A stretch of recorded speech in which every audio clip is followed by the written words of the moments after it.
जय श्री कृष्ण दोस्तों। कार्तिक मास को सभी महीनों में सबसे पवित्र माना गया है। इस मास में भगवान विष्णु की विशेष पूजा अर्चना करने का महत्व है और यह मास पुण्य, तप और भक्ति का प्रतीक है। कार्तिक मास में किए गए स्नान, दीपदान, व्रत और पूजा का विशेष फल मिलता है। कार्तिक मास में प्रातःकाल स्नान करने से सारे पापों का नाश होता है और मोक्ष की प्राप्ति होती है। यानी यह भी कह सकते हैं कि कार्तिक मास का महत्व यह है कि भक्ति, तपस्या और पुण्य कमाने का स्वर्णीय अवसर है। इस महीने में सूर्योदय से पहले उठकर पवित्र नदी में स्नान करने का विधान है। अगर ऐसा संभव नहीं है तो पानी में गंगा जल मिलाकर भी स्नान किया जा सकता है। इसे कार्तिक स्नान के नाम से भी जानते हैं।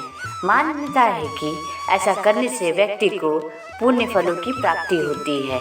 इस महीने में दीपदान और तुलसी पूजन का भी अत्यंत शुभ और लाभकारी माना गया है। किसी समय की बात है, एक इल्ली और घुन साथ रहते थे। कार्तिक मास आने पर इल्ली ने घुन से कहा, आओ कार्तिक स्नान करें। लेकिन घुन ने आलस्य में जवाब दिया, तू ही कर ले, मैं ठंडा ठंडा पानी पीऊँगा और आराम से बाजरा खाऊंगा। इस तरह इल्ली ने कार्तिक स्नान किया, जबकि घुन ने इसे नज़रअंदाज कर दिया। कुछ समय बाद दोनों का देहांत हो गया। इल्ली ने अपने कार्तिक स्नान के पुण्य से राजा के घर में राजकुमारी के रूप में जन्म लिया, जबकि घुन ने एक गधे के रूप में जन्म लिया, जो राजा के अस्तबल में बांध दिया गया।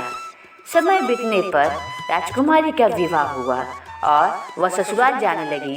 विदा के समय उसने अपने पिता से कहा, मुझे इस गधे को भी साथ ले जाना है। राजा ने मना किया और कहीं अन्य उपहार देने की पेशकश की, लेकिन राजकुमारी ने जोर देकर कहा, मुझे तो यही चाहिए। राजा ने अंततः राजकुमारी की बात मान ली और गधे को रथ से बांध दिया। ससुराल पहुंचने के बाद राजकुमारी जब भी रथ से नीचे उतरती, गधा उसे पानी पिलाने की गुहार लगाता। एक दिन उसने गधे से कहा, देखा, मैंने तुमसे कहा था कि कार्तिक स्नान कर लो, लेकिन तुमने मेरी बात नहीं मानी और बाजरा खाकर खुश रहे। राजा ने यह सब बातें सुन ली। उन्होंने राजकुमारी से इसका रहस्य पूछा और राजकुमारी ने सब कुछ बता दिया। पिछले जन्म में मैं एक इल्ली थी और यह गधा एक घुन था।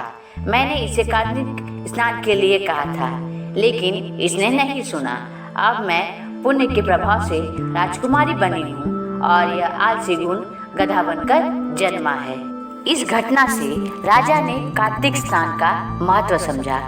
उन्होंने अपनी रानी के साथ जोड़े से कार्तिक स्नान किया, दान पुण्य किया और पूरे नगर में घोषणा करवा दी कि सभी लोग स्नान करके बाद घुन पर जल डालें ताकि उसे भी मुक्ति मिले। यह कहानी हमें सिखाती है कि कार्तिक मास में स्नान और पुण्य करने का अत्यंत महत्व है। यह हमें बताता है कि ईश्वर का आशीर्वाद और पुण्य हमारे अगले जन्म और जीवन को भी संवार सकता है।